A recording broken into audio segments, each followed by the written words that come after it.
ಕನ್ನಡಿಗರಿಗೆ ನಮಸ್ಕಾರ. ಇದು ಪಿಬಿ ನ್ಯೂಸ್ ಕನ್ನಡ. ನಾನು ಅಕ್ಷತಾ ಕುಲಕರ್ಣಿ.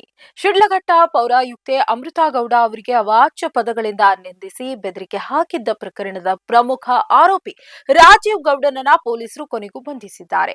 ಕಳೆದ 14 ದಿನಗಳಿಂದ ಪೊಲೀಸರಿಗೆ ಚಳ್ಳೆ ಹಣ್ಣು ತಿನ್ನಿಸಿ ತಲೆಮರೆಸಿಕೊಂಡಿದ್ದ ಈತನನ್ನ ಜನವರಿ 26ರಂದು ಕೇರಳ ಗಡಿ ಭಾಗದಲ್ಲಿ ಪೊಲೀಸರು ನಾಟಕೀಯವಾಗಿ ಸೆರೆ ಹಿಡಿಯುವಲ್ಲಿ ಯಶಸ್ವಿಯಾಗಿದ್ದಾರೆ.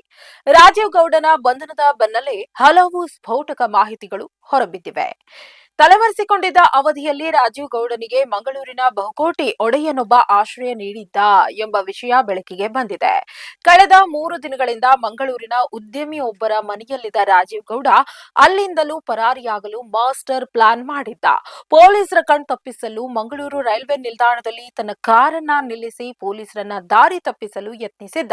ಆದ್ರೆ ಉದ್ಯಮಿಯ ಕಾರಿನಲ್ಲೇ ತಲಪಾಡಿ ಮಾರ್ಗವಾಗಿ ಕಾಸರಗೋಡಿಗೆ ಹೋಗ್ತಿದ್ದಾಗ ಶಿಡ್ಲಘಟ್ಟ ಪೊಲೀಸ್ ವೃತ್ತ ನಿರೀಕ್ಷಕ ಆನಂದ್ ಕುಮಾರ್ ನೇತೃತ್ವದ ತಂಡ ಕಾರ್ಯಾಚರಣೆ ನಡೆಸಿ ಆತನನ್ನ ಹಿಡಿದು ಕೋಳ ತೊಡಿಸಿದೆ. ಈ ಪ್ರಕರಣದ ಹಿನ್ನೆಲೆಯನ್ನ ನೋಡುವುದಾದ್ರೆ ಜನವರಿ 12ರಂದು ಶಿಡ್ಲಘಟ್ಟದಲ್ಲಿ ಅಕ್ರಮವಾಗಿ ಅಳವಡಿಸಲಾಗಿದ್ದ ಸಿನಿಮಾ ಬ್ಯಾನರ್ ತೆರವುಗೊಳಿಸಿದ್ದಕ್ಕಾಗಿ ಪೌರಾಯುಕ್ತೆ ಅಮೃತಾ ಗೌಡ ಅವರಿಗೆ ರಾಜೀವ್ ಗೌಡ ಫೋನ್ ಮಾಡಿ ಬೆದರಿಕೆ ಹಾಕಿದ್ದ. ಈ ಕುರಿತು ಜನವರಿ 14ರಂದು ಅಧಿಕೃತವಾಗಿ ದೂರು ದಾಖಲಾಗಿತ್ತು. ಅಂದಿನಿಂದ ತಲೆಮರೆಸಿಕೊಂಡಿದ್ದ ರಾಜೀವ್ ಗೌಡ ವಿರುದ್ಧ ಕೆಪಿಸಿಸಿ ಶಿಸ್ತು ಸಮಿತಿಯು ಅಮಾನತು ಕ್ರಮ ಕೈಗೊಂಡಿತು. ಅಲ್ಲದೆ ಎಫ್ಐಆರ್ ರದ್ದುಗೊಳಿಸುವಂತೆ ಆತ ಸಲ್ಲಿಸಿರುವಂತಹ ಅರ್ಜಿಯನ್ನ ಹೈಕೋರ್ಟ್ ವಜಾಗೊಳಿಸಿತ್ತು. ಇದೀಗ ಆರೋಪಿಯನ್ನ ಬಂಧಿಸಿದ್ದು ಚಿಂತಾಮಣಿ ನ್ಯಾಯಾಲಯಕ್ಕೆ ಹಾಜರುಪಡಿಸಲಾಗಿದೆ. ಈ ಮೂಲಕ ರಾಜ್ಯಾದ್ಯಂತ ಭಾರೀ ಚರ್ಚೆಗೆ ಕಾರಣವಾಗಿದ್ದ ಮಹಿಳಾ ಅಧಿಕಾರಿಯ ಮೇಲಿನ ದೌರ್ಜನ್ಯ ಪ್ರಕರಣವು ತಾರ್ಕಿಕ ಅಂತ್ಯದತ್ತ ಸಾಗಿದೆ.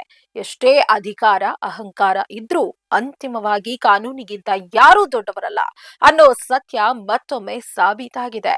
ಇದು ಈ ಹೊತ್ತಿನ ಸುದ್ದಿ ಕರ್ನಾಟಕ. ಸಮಗ್ರ ಸುದ್ದಿಗಳಿಗಾಗಿ ಸದಾ ಗಮನಿಸಿ ಪಿಬಿ ನ್ಯೂಸ್ ಕನ್ನಡ. ಇದು ಕನ್ನಡಿಗರ ಪ್ರತಿಧ್ವನಿ.